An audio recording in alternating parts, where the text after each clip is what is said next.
Hallelujah. प्रभु की स्तुति हो। परमेश्वर ने सुंदर अवसर दिया परमेश्वर की उपस्थिति में फिर से एक और बार परमेश्वर के वचन को अध्ययन करने के लिए परमेश्वर ने इस अवसर दिया। परमेश्वर की लाख लाख धन्यवाद हो। परमेश्वर भला है, उसकी करुणा सदा के लिए है। हम प्रभु यीशु मसीह के वचन से प्रकाशित वाक्य के पुस्तक में से हम लोग जब पढ़ के आ रहे थे, जब प्रभु यीशु मसीह आने के बाद इस पृथ्वी पर छोड़ दिया हुए लोगों के बुरे अवस्था हम लोग पढ़ कर आ रहे थे। उसमें से 7 प्रकार का तुरहियां स्वर्गदूत फूकेगा, उस समय क्या क्या घटना होगा कर हम लोग देखे थे। पहला स्वर्गदूत जब तुरही फूकने के समय पर भूमि पर विपत्ति आ गया। दूसरा स्वर्गदूत तुरही फूकने के समय पर समुद्र पर तुरहियां जब विपत्तियां आ गए। और पिछले बार हम लोग ये भी देखा है, तीसरे स्वर्गदूत ने अपना तुरही फूकने के समय पर भूमि पर जो सोते हैं, पानी का जो जलाशय है वहाँ पर विपत्तियां आ गया। नागदौना जैसे कड़वा हो गया, भूमि का 1/3 लोग मर गया। ये बात हम देखे थे। आज हम पढ़ने जा रहे हैं अब चौथे स्वर्गदूत भूमि पर तुरही फूकने के समय पर आकाश में कुछ घटनाएं घटेंगे, उसके बारे में आगे बढ़ेंगे। 8 अध्याय का प्रकाशित वाक्य पुस्तक 8 अध्याय और उसका 12 वचन पढ़ेंगे। चौथे स्वर्गदूत ने तुरही फूकी और सूर्य की 1/3 और चांद की 1/3 और तारों की 1/3 पर आपत्ति आई, यहाँ तक कि उनका 1/3 रंग अंधेरा हो गया और दिन की 1/3 में उजाला ना रहा, और वैसे ही रात में भी। आमीन। प्रभु की स्तुति हो। चौथे स्वर्गदूत ने तुरही फूकी। कहाँ पर? चौथे स्वर्गदूत अपना तुरही फूक रहे थे। फूकने के समय पर एक आकाश मंडल में कुछ बदलाव आया। पहले वाले में भूमि पर आ गया, दूसरे वाले समुद्र पर आ गया, तीसरे वाला पानी का सोते पर आ गया। तो अब ये 3 चीज से मनुष्य सब परेशान में रहेगा। इधर छोड़ दिए हुए लोग, भूमि पर जो छूटे गए लोग, बहुत परेशानी का सामना करना पड़ेगा। खाने के लिए कुछ नहीं, पीने के लिए कुछ नहीं, और अच्छा श्वास तक ले नहीं सकते, बदबू आ रहे थे। क्योंकि समुद्र का पानी 1/3 लहू हो गया। समुद्र का सारी मछलियां जो मर गया बदबू मारते रहे। जो हवा आएगा बदबूदार हवा आएगा। ठीक है, कम से कम 1 गिलास पानी पीकर जिएंगे सोचे तो पानी पूरा नागदौना जैसे कड़वा हो गया। उस कड़वाहट के वजह से लोग का 1/3 लोग मर जाते। अब थोड़ा सा धूप निकलेगा, धूप में बैठेंगे, ये सोचकर बैठा है। वहां पर भी सूर्य का 1/3 अंधेरे हो गए। हम लोग ये भी देखे थे, 6वें स्वर्गदूत जब तुरही फूके थे, हम ये भी देखा था, सूर्य कंबल के नाई काला हो गया, चांद लहू के समान लाल हो गए थे, आकाश के तारे गिर गया है कर 6वें स्वर्गदूत ने अपना 6वें मुहर जब खोले थे, उस समय ये हुआ था। अब दूसरा अटैक सूर्य पर आ रहे, दूसरे अटैक। पिछले बार भी हम लोग बोलते हैं, सूर्य में हाइड्रोजन हमेशा होते, हाइड्रोजन जलकर हीलियम होते रहते। साइंटिस्ट ये भी बोल रहे हैं एक दिन सूर्य काला हो जाएगा, इतना हाइड्रोजन जल कर एक दिन खत्म हो जाएगा। और अब यही हो रहा है, प्रभु का वचन भी कह रहे हैं 1/3 सूर्य काला हो गया, चांद का भी 1/3, 1/3 का ऊपर क्या हो गया? आपत्ति आ गई। आपत्ति यानी परेशानी आ गई, आपत्ति आई। यहां तक उनका 1/3 अंधेरा हो गया, यानी भूमि का 1/3 भाग भी अंधेरा हो रहा है। रात में भी कुछ आपत्तियां हैं। उस समय भूमि पर रहने वाले का हालत बहुत बुरी होगी। और उसके बाद ये हो गया, और तारे के भी बातें इधर किया है, और तारे में भी 1/3 आपत्ति आ गई। अब पूरा अंतरिक्ष में यानी जो सूर्य, जो गैलेक्सी में जो भी सूर्य या चांद या ये सब हेवनली बॉडीज होते, उसके ऊपर इसी प्रकार का जब आपत्तियां आने के वजह से भूमि पर बहुत असर पड़े। फॉर एग्जाम्पल हम लोग देखें जो लॉ टाइडिंग या हाई टाइडिंग वगैरह हम लोग को पता है, जो चंद्रमा का खिंचाव की वजह से क्या हो जाता है, समुद्र का पानी कभी कभी एकदम अंदर आ जाते हैं, कभी कभी एकदम से निकल भी जाते हैं। ये सनस्ट्रोक की वजह से भी मनुष्य को कहीं परेशानियां हम लोग अब देख रहे हैं। अभी गर्मी भी बढ़ रहा है, ये सारे बातें हम देख रहे हैं। उस समय उसके ऊपर विपत्ति भी आने के समय पर भूमि पर अपने आप विपत्ति आते रहेगा। परमेश्वर का वचन ये सत्य वचन है। मत्ती सुसमाचार 24 अध्याय में उसका 29वां वचन में यीशु मसीह जब जैतून के पहाड़ पर थे, ओलिव माउंटेन में थे, उस समय यीशु मसीह का चेले प्रश्न पूछे थे, प्रभु आपके आगमन और इस पृथ्वी का अंत का क्या चिन्ह होगा बताए थे। यीशु मसीह ने एक चिन्ह भी बताया, उसमें से एक हम लोग देख रहे थे, मत्ती 24:29। उन दिनों के क्लेश के तुरंत बाद, उन दिनों के क्लेश के तुरंत बाद सूर्य अंधियारा हो जाएगा, सूर्य अंधियारा हो जाएगा, और चंद्रमा का प्रकाश जाता रहेगा, चंद्रमा का प्रकाश जाता रहेगा, और तारे आकाश से गिर पड़ेंगे, तारे आकाश से गिर पड़ेंगे, और आकाश की शक्तियां हिलाई जाएंगी, आकाश की शक्तियां हिलाई जाएंगी। हम लोग भूकंप के बारे में सुना है, हम लोग फील भी किया। भूकंप, आकाश की शक्तियां हिल जाते तो वहां पर भी कंपन हो जाते तो क्या होगा, क्या होगा। प्रभु का वचन झूठ नहीं बोलता। मनुष्य का बुद्धि जितना तक पहुंचे, जो कंप्यूटर युग में हम लोग रह रहे, उस कंप्यूटर का जितना भी साइंटिस्ट वो योजना बनाकर वो पहुंचेगा, उसके भी ऊपर है परमेश्वर का। मनुष्य को उससे तक पहुंच ही नहीं सकता। हम लोग एक कोने पर रहकर छोटी चीजें हम खोजबीन कर और एक बार एक अंतरिक्ष में जाने वाले एक यूरी गगारी कर एक व्यक्ति थे, हाँ, उसने उसमें स्पुतनिक में बैठ कर गए थे। हाँ, वो स्पुतनिक का नाम है, इंजेक्शन का नाम आ गया था उनका, वो उसका नाम था स्पुतनिक। उस स्पुतनिक में बैठ कर वहां पर पहुंचने के बाद ये बोल रहे थे, मैं अंदर आकाश कमंडल कर गया, मैं यहाँ पर कोई परमेश्वर को नहीं देखा। कितना मूर्खता है, कितना मूर्खता है। परमेश्वर को देखने के लिए आकाश मंडल तक पहुंचने की कोई जरूरत नहीं है। परमेश्वर हमारे पास है, हमारे साथ में है। हम लोग यूरी गगारी से भी बहुत आगे हम लोग निकल गया, ये बहुत पीछे है। परमेश्वर हमारे साथ रह रहे, परमेश्वर हमारे बात सुन रहे हैं, हम परमेश्वर का बात सुन रहे हैं, लेकिन उनको कहा नहीं आएगा, पक्का भी नहीं।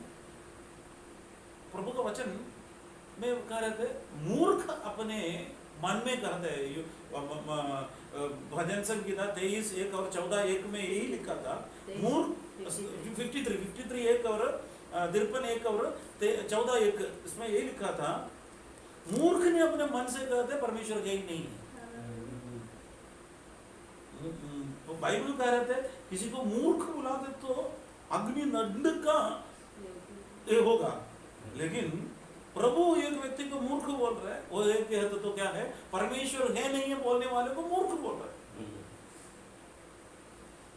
तो परमेश्वर है नहीं है करके बोलकर कितना स्थापित करने के लिए सोच रहे थे, लेकिन उसको भी वो कैसे आ गया कर पूछे तो उसको आंसर नहीं, आंसर नहीं। एक बहुत बड़ी एक बड़ा एक नास्तिक, एक अनपढ़ औरत के साथ बिगड़ ये आ गया, बोला तुम परमेश्वर जिंदा है, परमेश्वर है करके बोला, दिखाओ। आखिर में औरत एक क्वेश्चन पूछा, साहब मैं आपसे एक प्रश्न पूछना चाहता हूँ, मुर्गी पहले आया या अंडा पहले आया? ले आया बोलता तो अंडा कहाँ से आया पूछेगा। अंडा वाले तुम अंडा मुर्गी के पहले अंडा कैसे आएगा, आंसर नहीं है। लेकिन परमेश्वर के पास, हमारे पास परमेश्वर का जो दिया गया वचन के अनुसार सारे आंसर है, सब में इसके अंदर आंसर है। लेकिन हम लोग ढूंढ निकालने में हम लोग सक्षम नहीं हो रहे, ये हमारा मिस्टेक है। प्रभु सब कुछ दे दिया, हम उसको स्टडी नहीं कर रहे। इसकी वजह से क्या करते हैं, हम अनपढ़ बनकर घूम रहे हैं। बाइबल रखकर क्या करते हैं, वो सोचते हाँ ऐसे भी है ऐसे भी है करके हम लोग क्या करते हैं, डगमगाएगा। ये पढ़िए, ये पढ़ते पढ़ते परमेश्वर आपको बड़ा बड़ा वैज्ञानिक से भी ऊपर पहुंचा देगा इसके अंदर का ज्ञान। बाइबल पढ़ने वाला एक प्रभु का दास ने क्लोरोफॉर्म का आविष्करण किया, doctor James Simpson. Doctor James Simpson ने बाइबल पढ़ा, उसने बाइबल में पढ़ा था आदम को भारी नींद दे दिया, हवा को निकालने के लिए एक पसली निकाला। ऐसे है तो एक ऑपरेशन के बिना निकाल नहीं पाते, पसली निकालना है तो एक व्यक्ति को भारी नींद है तो दर्द नहीं होगा, उसने क्लोरोफॉर्म बनाया। ऑपरेशन करने के समय पर बेहोश करने का दवा एक प्रभु का दास एक डॉक्टर था, उसका नाम था डॉक्टर जेम्स सिम्पसन, उसने वो बनाया। ये वचन हजारों उदाहरण हम दे सकते। यहाँ 1/3 सब में विपत्ति आ गई। लोग भूमि पर रहकर थोड़ा देखिए, खाने के लिए कुछ नहीं, एक गिलास पानी पीने के लिए है नहीं, अच्छे एक श्वास लेने के लिए कुछ है नहीं, और साथ साथ थोड़ा गर्मी है, थोड़ा ठंडी है, थोड़ा धूप में है, थोड़ा अंधेरा, लाइट नहीं है, तो दोनों क्या कंडीशन में भूमि के भयंकर आकाश का मंडल हिल रहे थे, आकाश मंडल हिल रहे थे। सब हिलने के बाद एक भूमि पर रहने वाले के ऊपर भयंकर विपत्ति है। उस विपत्ति के बारे में अभी 3 विपत्ति आने बाकी है। अभी 4 स्वर्गदूत ने स्वर्ग फूका, अब एक वार्निंग, एक चेतावनी देने वाला एक स्वर्गदूत आ रहे थे। अगले वचन में ये लिखा है, 13 वचन, जब मैंने फिर देखा तो आकाश के बीच में एक उकाब को उड़ते और ऊंचे शब्द से ये कहते सुना, उन 3 स्वर्गदूतों की तुरही के शब्दों के कारण जिनका फूंकना अभी बाकी है, पृथ्वी के रहने वालों पर हाय हाय हाय। यहाँ पर उड़ते हुए उकाब जैसे, एक साधारण उकाब नहीं है जो मुर्गी को उठाने वाले उकाब के बारे में नहीं बोल रहे। हम लोग 4 अध्याय में और 5 अध्याय में हम लोग देखे थे, एक सिंहासन देखे थे, वहां पर 4 प्राणी के बारे में हम लोग अध्ययन किए। पहला प्राणी सिंह के समान था, दूसरा बछड़े के समान था, तीसरा मनुष्य के समान था, चौथा उड़ते हुए उकाब के समान है, उकाब के समान। यानी उस उकाब, उस में से एक करूब आकर एक वार्निंग सिग्नल दे रहे थे, एक चेतावनी दे रहे थे। भूमि पर इतना भयंकर विपत्ति आने के बाद अब पिटाई, जो बच्चे लोगों को पिटाई, भूख पीटने के बाद बोले पिटाई अभी स्टार्टिंग हुआ है, अभी बाकी है, डंडा और भी बाकी बचा है करके बोले, उसी प्रकार है। अभी इतना मिलने के बाद हम लोग थोड़ा इमेजिन करिए उसका आजकल कंडीशन उसी प्रकार के है तो क्या हालत होगा। थोड़ा सा पसीना, हम लोग आजकल मौसम सुबह पूरा कंडीशन में थोड़ा सा पसीने हम लोग हालत खराब हो रहे थे। इसी वजह तो ये भूमि पर इसी प्रकार का विपत्ति आ रहे हैं। सूर्य के ऊपर विपत्ति आते तो उसकी असर भूमि पर भी विपत्ति आ जाएगी, भयंकर गर्मी होगा, घोर अंधकार एक जगह होगा। अलग अलग भयंकर विपत्तियां होने के समय पर बोल रहे हैं ये विपत्ति कुछ भी नहीं है, अभी आने वाला एक विपत्ति है, 3 विपत्तियां आने वाला है।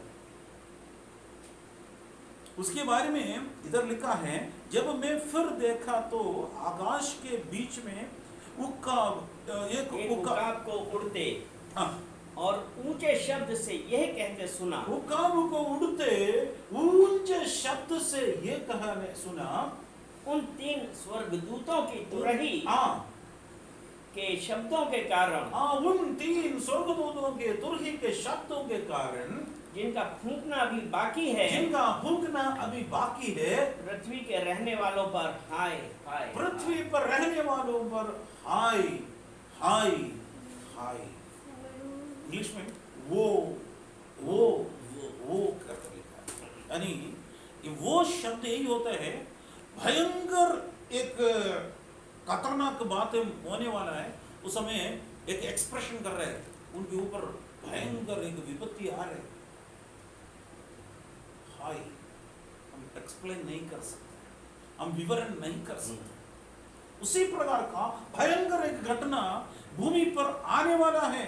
हम अगले अध्याय में हम लोग देखेंगे तब पता चलेगा वो समय का कंडीशन, 9 अध्याय भयंकर कंडीशन है। इसलिए उकाब जैसे स्वर्गदूत आकर ये बातें बोल रहे थे, अब इस पृथ्वी पर रहने वालों के ऊपर भयंकर विपत्ति आ रही है, उनके ऊपर हाय। पहला विपत्ति के बारे में 9 अध्याय उसका 12 वचन में देखते तो पहला विपत्ति के बारे में लिखा है 9, पहली विपत्ति बीत चुकी, पहली विपत्ति भी बीत चुकी, देखो अब इसके बाद 2 विपत्तियां और आने वाली हैं। पहली विपत्ति, उसके बारे में अगले महीने अगले क्लास में हम लोग देखेंगे पहली विपत्ति क्या है। लेकिन ये उकाब जैसे स्वर्गदूत ने आकर ये बता रहे थे पहली विपत्ति बीत चुकी है, अब 2 बाकी है। यानी 4 हम लोग देखकर हालत क्या है, तब पहले विपत्ति भी हम अगले क्लास में पढ़ेंगे, तब हमको पता चलेगा क्या है। तो उसके बाद अलावा 2 और बाकी है। दूसरा विपत्ति के बारे में हम लोग को 11 अध्याय में और उसका 14 वचन में लिखा है, 14 वर्स। दूसरी विपत्ति उसमें ये लिखा है, हाँ। दूसरी विपत्ति बीत चुकी, दूसरी विपत्ति बीत चुकी, देखो तीसरी विपत्ति शीघ्र आने वाली है। देखो तीसरी विपत्ति शीघ्र आने वाली है। खतरनाक खतरनाक। ये सारे वार्निंग, ये सारे चेतावनी किस लिए मिल रहे हैं? किस लिए मिल रहे हैं? हम कलीसिया के लिए मिल रहे हैं। ये सब प्रकाशित वाक्य पुस्तक लिखने के समय पर परमेश्वर ने यूहन्ना से बोला, तुम इस पुस्तकों को मुहर नहीं लगाना, सारे लोग जान पढ़कर ज्ञान प्राप्त करें। और तीसरी विपत्ति के बारे में हम लोग पढ़ेंगे 12 अध्याय में, 12 अध्याय उसका 12 वचन पढ़ेंगे। इस कारण हे स्वर्गों और उनमें रहने वालों मगन हो, हे पृथ्वी और समुद्र तुम पर हाय, क्योंकि शैतान तुम पर हाय। ये तीसरी विपत्ति के समय पर वो क्या करे, कंटिन्यूस होते रहते। हम आगे वाले समय में पढ़ाएंगे, मैं आपको उस समय पता चलेगा। कंटिन्यूटी मेरे कहने का मतलब, स्वर्ग में इतना बड़ा दुख हाय हाय हाय बोल दिया। इतना दुख होने के बाद इंसान पता नहीं ऐसे चलेगा। केरल में क्या करते हैं, कभी जो किसी जानवरों को काटकर उसका मांस बेचना है, क्या करेगा, उसके ऊपर एक लिखेगा, पहले जमाने में, आजकल नहीं, पहले फलाना समय पर डेट पर इसको लिखेगा, आप लोग आना है करके उसके ऊपर लिखेगा। ये जानवर जाकर क्या करते हैं, कुछ भी पता नहीं है, वो क्या करते हैं, खास खाते रहते।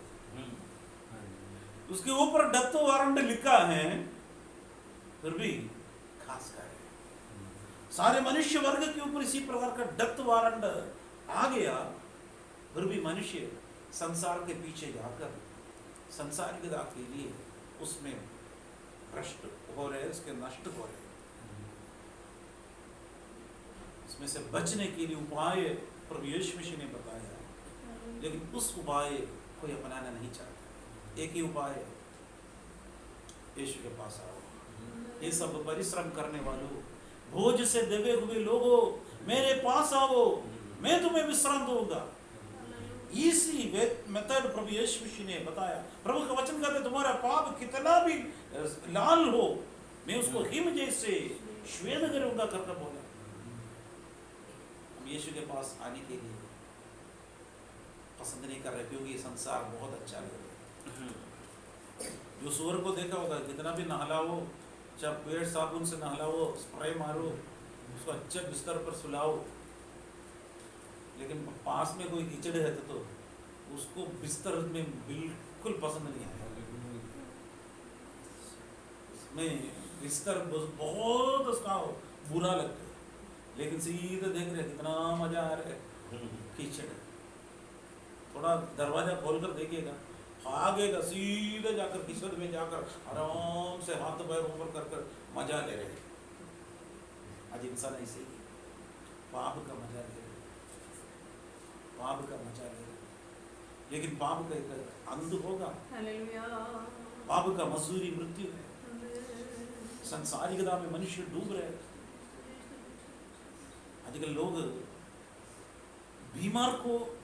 बीमारी को ठीक नहीं कर रहे, बीमारी को इलाज नहीं कर रहे, सिम्टम्स को इलाज कर रहे। वही बहुत खतरा है। शरीर में दर्द है, सर में दर्द है, तुरंत सर दर्द का दवा खा रहे, बॉडी पेन किलर खा रहे, लेकिन वो सिम्टम हम खत्म करने से हमारी बीमारी सही नहीं होगा। पाप का जड़ प्रभु का वचन दिखा रहे, उसमें से निकल कर बाहर आओ। उस समय यीशु मसीह का आगमन है। देखिए, हम में से कोई भी व्यक्ति इसके अंदर से होकर नहीं जाना पड़ेगा। यीशु मसीह उससे पहले अपने लोगों को उठाने के लिए आएगा। ये हाई हमारे ऊपर नहीं आएगा, लेकिन अब हम यीशु मसीह को छोड़कर हम अपने संसारिकता में डूबे हुए व्यस्त होते रहते, तो एक दिन ये हाई हमारे भी ऊपर आ जाएगा। इसलिए प्रभु का वचन कह रहे थे, मन फिराओ, क्योंकि प्रभु का राज्य निकट है। आइए प्रार्थना करें। हालेलुया। सर्वशक्तिमान दयालु पिता परमेश्वर, हम आपको धन्यवाद देते हैं प्रभु यीशु मसीह, सुंदर वचन के लिए प्रभु धन्यवाद देते हैं। हम लोग ये वचन के भेदों को समझने के लिए प्रभु हमारे लिए बुद्धि और ज्ञान दिए, इसके लिए धन्यवाद देते हैं। तेरे बच्चों को ऊपर परमेश्वर की कृपा, परमेश्वर की अनुग्रह, परमेश्वर की दया बच्चों के ऊपर रखकर आशीष और अनुग्रह से भर दे। सुनने वाला हर एक व्यक्ति आशीषित पाने के लिए प्रभु सहायता कीजिए, अनुग्रह और कृपा तेरे बच्चों के ऊपर रखिए। अद्भुत काम किए इसलिए धन्यवाद, यीशु के नाम से मांगते हैं, सुन मेरे मन यहोवा धन्य जो कुछ में है, सब नाम